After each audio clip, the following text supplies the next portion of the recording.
কৃষ্ণপুর গ্রামে একটা নতুন উপদ্রব হয়েছে। মাসের অমাবস্যার দিনে এক স্কন্দকাটার আবির্ভাব হয়। সে নাকি শুধুমাত্র গ্রামের ছোট বাচ্চাদের নিয়েই চলে যায়। যখন স্কন্দকাটা আসে তখন গোটা গ্রাম ঘুমে আচ্ছন্ন হয়ে পড়ে। সেই সুযোগে বাচ্চাদের এসে নিয়ে চলে যায়। বিভূতি ও কিশোরী অনেকদিন পর একটা ছুটির দিনে তারানাথের বাড়ি যাচ্ছে। উদ্দেশ্য একটাই, তারানাথের কাছ থেকে একটা ভালো গল্প শোনা। তারা একটা দোকান থেকে তারানাথের সবথেকে প্রিয় সিগারেটের একটা প্যাকেট কিনলো। তারপর তারানাথের বাড়ির দিকে পা বাড়ালো। তারানাথ বিভূতি আর কিশোরীর দিকে চেয়ারটা বাড়িয়ে দিয়ে তার মেয়েকে ডাক দিল। চারিমা, চারিমা, চা নিয়ে আয়, আর সাথে আমতেল দিয়ে মাখানো মুড়ি। বলতে হবে না বাবা, কাকাবাবুরা এসেছেন দেখেই আমি চায়ের জল বসিয়ে দিয়েছি। ঠাকুরমশাই, আপনার তো অনেক অভিজ্ঞতা, তা আজকে আমাদের একটা অভিজ্ঞতার ঘটনা শোনান না।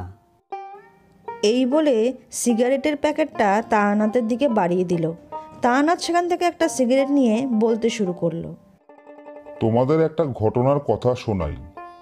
তোমরা তো জানো, আমাকে কাশিতে থাকাকালীন এক মহান সন্ন্যাসী বলেছিলেন আমার যা হবার তা এই সংসারে থেকেই হবে। কিন্তু কখনোই আমার সংসার জীবনটা ভালো লাগতো না, তাই আমি মাঝে মাঝে বেরিয়ে পড়তাম। মাঝে মধ্যে এইভাবেই সংসার ছেড়ে হেঁটে হেঁটে গ্রামের পর গ্রাম পার করে দিতাম। তখনকার দিনে সন্ন্যাসী মানুষদের গ্রামের লোকরা খুব সেবা করতে ভালোবাসতো। বাড়ির দোরগোড়ায় কাউকে ক্ষুধার্ত রাখতো না। রাতে আর দুপুরে খাবারের অভাব হতো না। তাই এইভাবেই একদিন রাস্তা দিয়ে যাওয়ার সময় নিহাত মেঘ করে বৃষ্টি নামে।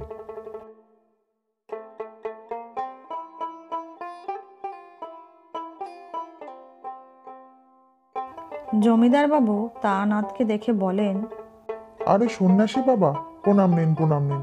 আপনি এখানে দাঁড়িয়ে আছেন বাইরে? ভেতরে গিয়ে বসুন। রামু, সন্ন্যাসী বাবাকে বাড়ির ভিতরে নিয়ে গিয়ে বসা। জমিদার বাবু তাড়াহুড়ো করে বেরিয়ে যান। কিছুক্ষণ বাদে ফিরে এসে তারানাথের কাছে ক্ষমা চান। ক্ষমা করবেন আমাকে, ক্ষমা করবেন বাবা। আসলে একটা দরকারে আমাকে বেরোতে হয়েছিল। আজ তো অমাবস্যা, তাই আর কি। কিন্তু সকাল থেকে যা বৃষ্টি শুরু হয়েছে, কি হবে কি জানি। আজ হয়তো এই গ্রামের একটা ছেলে হারিয়ে যাবে চিরতরে, কেউ বাঁচাতে পারবে না। কি কালো অভিশাপ নেমে এলো যে আমাদের গ্রামে। কি হয়েছে আমাকে ব্যাপারটা খুলে বলুন তো। আমাদের গ্রামের উপরে একটা অভিশাপ নেমে এসেছে।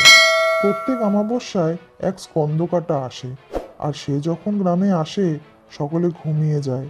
কিন্তু বাচ্চা ছেলেরা কিভাবে যেন মন্ত্রমুগ্ধের মতো ওর পিছু পিছু চলতে থাকে আর ওর সাথে চলে যায়। গ্রামের বাচ্চা ছেলেদের নিয়ে যায়, যাদের বয়স 18-র নিচে। আপনি বললেন সবাই ঘুমিয়ে পড়ে, তাহলে কি করেই বা জানলেন যে স্কন্দকাটাই আসে? আমাদের গ্রামে একটা বোবা ছেলে আছে, যার বয়স 18-র নিচে। স্কন্দকাটার আগমনের দিন সবাই ঘুমিয়ে পড়ল। ওই বাচ্চা ছেলেটা কোনো রকমভাবে তার মায়া জাল থেকে বেঁচে যায়। সে জেগেছিল, দেখেছিল স্কন্দকাটাকে, মাথা ঘুরে রাস্তায় পড়েও গিয়েছিল। পরের দিন গ্রামের লোকেদের ইশারায় বুঝিয়েছিল সে। আচ্ছা জমিদার বাবু, আমি এই ব্যাপারে আপনাদের সাহায্য করতে পারি। দেখছি আমি কি করতে পারি। আমাকে একবার বাচ্চা ছেলেটির কাছে নিয়ে যেতে পারবেন? আচ্ছা বাবা, তুমি যাকে দেখেছিলে কীরকম দেখতে আমাকে একটু বলো তো, যে প্রত্যেক অমাবস্যার রাতে বাচ্চাদের ধরে নিয়ে চলে যায়।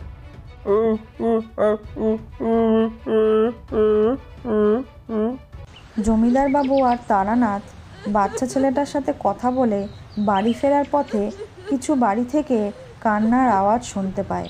জমিদার বাবু বলেন, যাদের বাড়িতে 18 বছরের কম বয়সী ছেলে রয়েছে, এই নিয়ে 4টে ছেলে উধাও হয়েছে। ওই কান্নার আওয়াজ ভেসে আসছে। কি যে হবে সন্ন্যাসী বাবা, আপনি যদি কিছু করতে পারেন তাহলে খুব উপকার হয়। তারানাথ জমিদার বাবুকে বলেন তিনি আজকে যজ্ঞে বসবেন, তাই তার প্রয়োজনীয় কিছু উপকরণ জোগাড় করে দিতে হবে। এই সময় এক শান্ত পরিবেশ বিরাজ করে। অনেকক্ষণ ধরে যজ্ঞ করে তারানাথ। যজ্ঞ শেষ করে তারানাথ বলেন, আজকে এই গ্রামে কোনো অপশক্তি প্রবেশ করতে পারবে না। নিশ্চিন্তে থাকুন, চিন্তা করবেন না, এই গ্রামের কোনো লোকের ক্ষতি হবে না। সন্ন্যাসী বাবা, ঠিক বলছেন আপনি। আপনার অশেষ কৃপা বাবা। এ বাবা, এই সব চিন্তার কারণে জিজ্ঞেস করতেই ভুলে গেছি, আপনি সব রকমের খাবার খান তো? মানে মাছ, মাংস ভক্ষণ চলে তো? হ্যাঁ হ্যাঁ, আমি সব রকম খাবারই খাই। জমিদার বাবু রামুকে রান্নার ব্যাপারে সব বলে দেন। জমিদার বাবু, আমি খাওয়ার পর একটু গ্রামের বাইরে যাব। আপনারা কেউ গ্রামের বাইরে আসবেন না। এই অমাবস্যার রাতে নিশ্চয়ই কেউ গ্রামের বাইরে আসে না। একদম না। খাওয়া দাওয়া শেষ করে তারানাথ গ্রামের পথ দিয়ে গ্রামের একটা নির্জন জায়গায় উপস্থিত হলো। অপেক্ষা করতে লাগলো সেই স্কন্দ কাটার। তারানাথ আগে থেকেই নিজেকে গাত্রবন্ধনে আবদ্ধ করে নিয়েছিল। হঠাৎ দেখে একটা ঝোড়ো হাওয়া বইছে, আর তার সাথে শিয়াল ও নিশির ডাক। পথ ছেড়ে দে আমাকে আবার প্রভুর হুকুম মানতেই হবে। আমি ওনার দাস। আমাকে এই গ্রাম থেকে একটা বাচ্চাকে নিয়ে যেতেই হবে ওনার কাছে। আমার পথ ছাড়, পথ ছাড়।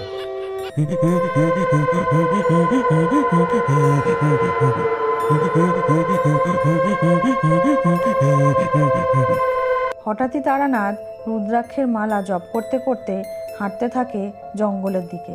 কিছু দূর গিয়েই দেখতে পায় এক কম বয়সী তান্ত্রিককে। বন্ধ কর এই নিম্নমানের তন্ত্র সাধনা, এর ফল কিন্তু ভালো হবে না।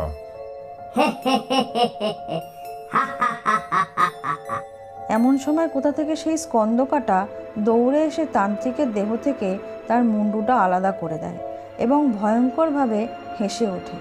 তারানাথ মন্ত্রপুত জল নিয়ে স্কন্দকাটার উপরে ছিটিয়ে দেয় এবং রুদ্রাক্ষের মালা তার গায়ে ঠেকাতেই সে দাউ দাউ করে জ্বলতে থাকে। সাথে তান্ত্রিকের দেহটাও মন্ত্রের সাহায্যে তারানাথ জ্বালিয়ে দেয়। তারপর আস্তে আস্তে জমিদারের বাড়িতে ফিরেও আসে। ভোর হয়ে যায়। জমিদার বাবু বাড়ির উঠানে দাঁড়িয়েছিলেন তারানাথের জন্য।